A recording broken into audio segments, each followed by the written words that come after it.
안녕하세요. 조성태 박사의 생긴 대로 건강톡톡 아나운서 김민영입니다. 여름철 불청객이라고도 하죠. 겨드랑이 땀과 냄새 때문에 스트레스를 받는 분들 많으실 겁니다. 특히나 사회생활을 하면서 여러 사람을 만날 때 이 겨드랑이 부위가 흥건히 젖어 있으면 얼굴이 화끈거리기도 하죠. 자, 그래서 오늘은 겨드랑이 땀에 대해서 자세히 알아보려고 합니다. 그런데 이 겨드랑이 땀이 여성의 고통인 생리통과 어떤 연관이 있다고 하는데요. 오늘 첫 번째 주제, 겨드랑이 땀과 생리통에 관한 이야기 함께 하시겠습니다. 관련해서 강의 들려주실 조성태 한의학 박사님 모셔봅니다. 어서 오세요.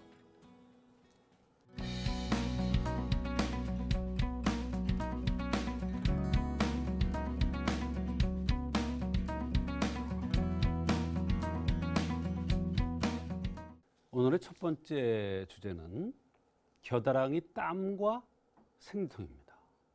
겨드랑이 땀과 생리통이 연관이 있어?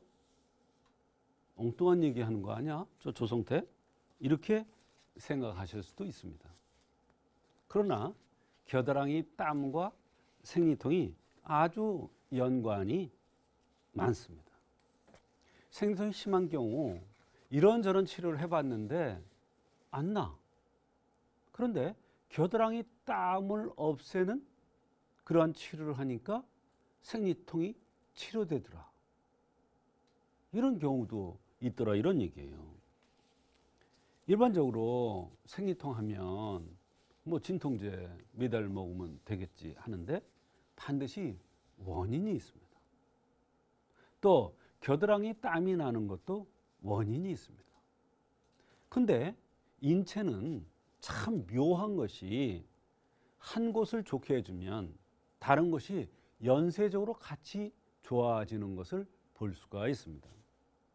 그것은 진통제를 써서 그런 게 아니라 스테로이드 계통을 써서 그런 게 아니고 인체의 원리를 잘 찾아서 그에 맞는 흠을 보완해주면 겨드랑이에 땀도 잦아들면서 생리통이 좋아지는 경우가 있더라, 이런 얘기예요. 그래서 오늘 주제가 겨드랑이 땀과 생리통이 되겠습니다.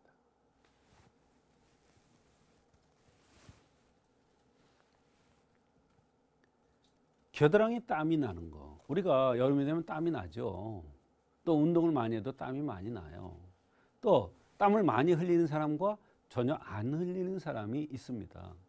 그런데 한의학에서는 어디에 땀이 나느냐, 상체에 나느냐, 하체에 나느냐, 낮에 나느냐, 밤에 나느냐, 머리 쪽으로 나느냐, 손 발바닥에 나느냐, 겨드랑이에 나느냐에 따라서 다릅니다.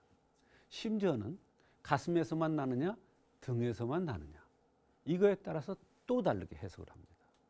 그런데 이 심장, 겨드랑이에서 나는 땀은 심장과 연관된다 그래서 심한이라고 합니다. 심자를 썼습니다. 심한. 심장과 연관되는 거예요. 이 심이라는 것은 한의학에서 화와 연관돼요. 화라는 것은 칠정입니다. 감정입니다. 감정에 손상되어서 나타나는 게 겨드랑이 땀입니다. 말하자면 이래요. 겨드랑이 땀은 좀 예민한 사람들한테 잘 나타납니다. 어떻게 예민하냐? 뭐든지 깐깐해요. 정확해요. 완벽해요. 자신을 볶아요. 그런 사람이 겨드랑이 땀이 납니다. 어떨 때? 긴장을 하면 나는 거예요. 그것을 한의학에서는 심한이라고 합니다. 이것은 칠정, 감정에 손상됐을 때 옵니다. 그냥 나는 게 아니에요. 또 거꾸로 얘기하면 심한이 있는 사람들은 감정에 손상되고 있구나, 이렇게 생각하게 됩니다. 그런 사람이 생리통이 올 때는 이 심한을 치료해주면 생리통이 없어지더라, 이런 얘기예요. 그게 오늘 주제예요. 일반적으로 손발과 겨드랑이 땀이 동시에 나는 게 특징입니다. 근데 환자들은 와서 특히 여성들의 경우에는 손발에 땀이 나요 이러고 와요. 이거 고쳐주세요 이러고 와요. 그런데 겨드랑이 땀은 감춥니다.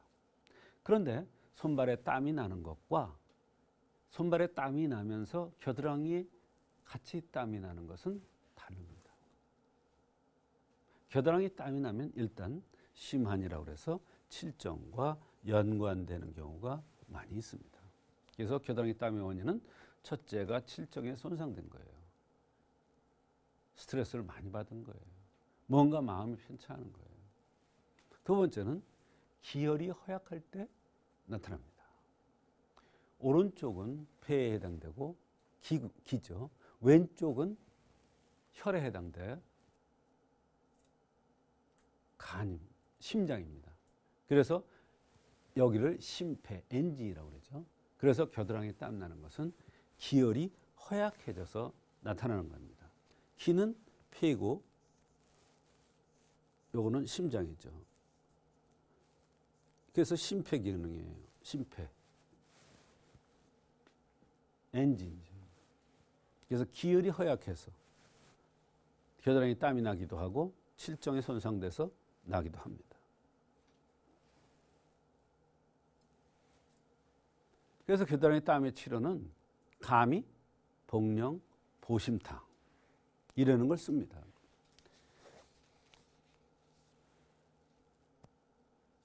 아까도 말씀드렸다시피 겨드랑이 땀이 나면서 생리통이 있는 경우에도 또 겨드랑이 땀 나는 것을 몰라.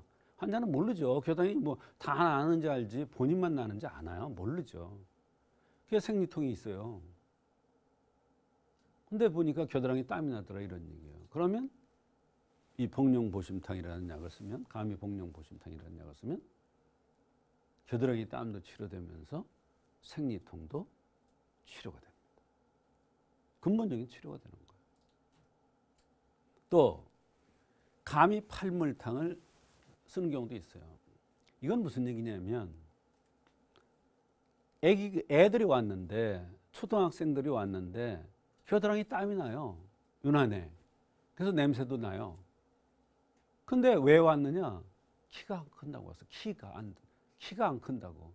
얼굴 색도 보니까 느리끼리해. 키를 키워달래.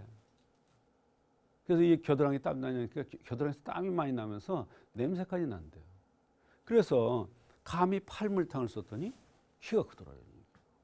이게 뭐예요? 키가 안 크는 데는 반드시 원인이 있고 한약은 퇴비예요. 특히 어린아이들이 잘 안 자랄 때 퇴비를 줘서 키를 크게 할 수가 있는데 그 적기가 봄, 여름이에요. 봄, 여름에 큽니다. 가을, 겨울에는 축적하고 충전되고 봄, 여름에 크는 거예요. 왜? 나무 잎사귀 올라오듯이 나이테도 마찬가지잖아요. 가을, 겨울에는 나이테가 왜 이렇게 다르게 나오는데요? 나이테가 달라요. 이렇게 같은 동그라미가 아니라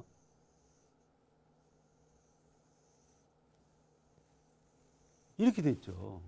이쪽은 겨울철, 가을철.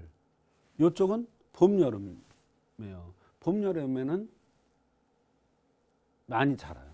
그래서 봄, 여름에 아이들 키를 키워줘야 돼요. 그런데 겨드랑이에 땀이 나는 아이들의 경우에는 감히 팔물탕이라는 약을 써야 키가 클 수가 있어요. 겨드랑이 땀도 마찬가지예요. 그러니까 겨드랑이 땀이 나면서 키가 안 크는 아이들은 감히 팔물탕이라는 약을 써야 겨드랑이 땀도 좋아지면서 키가 크는 거예요. 그러면 겨드랑이 땀이 좋아지면서 왜 키가 크느냐? 겨드랑이 땀이라는 것은 한의학에서는 땀으로 보지 않고 진액이 새는 걸로 보는 거예요. 그럼 그 진액이 제 자리로 가. 뼈골로 가고 오장육부로 가. 그러면 키가 크는 거예요. 이런 여러 가지 원인이 있어요. 그런데 원인이 여러 가지가 있는데 혈어유한이라든지 혈어유혈이라든지 산증이라든지 이렇게 여러 가지가 있어요. 생리통의 원인이. 그런데 여기에 하나 더 8번에 바로 겨드랑이의 땀, 즉 심한에 의해서 오는 생리통이 있더라 이런 얘기예요. 심한인 칠정에서 온다 그랬죠. 그러면 칠정도 다스려줘서 말하자면 사람이 이렇게 있다 그러면 정신과 생식기는 같아요. 말하자면 정신적으로 안정이 되면 생리가 고르고 정신적으로 스트레스 많이 받으면 생리통이 생겨요. 그걸 칠정이라고 그랬죠. 칠정에 의해서 스트레스에 의해서 겨드랑이 땀이 나죠. 이 겨드랑이 땀을 치료해주면 생리통이 치료되는 거예요. 그래서 8번에 생리통의 원인 중에 심한이 들어가야 되는 거예요. 이런 뜻이에요. 그래서 생리통은 칠기탕, 가미기비탕, 반총산, 청열조혈탕, 청경사물탕, 통경사물탕, 가미사물탕 이런 게 여러 가지가 있지만 심한을 치료해주는 가미, 복령, 보심탕이라는 게 여기 들어가야 돼요. 8번에.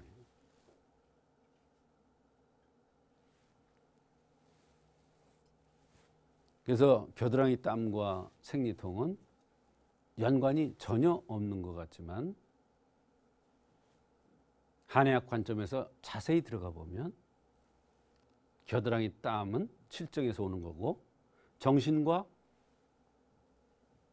두뇌와 정신과 생식기는 연관이 있기 때문에 바로 칠정 손상이 된 것을 치료해주는, 그래서 겨드랑이 땀이 들려면 바로 생리통도 치료될 수 있는 것입니다.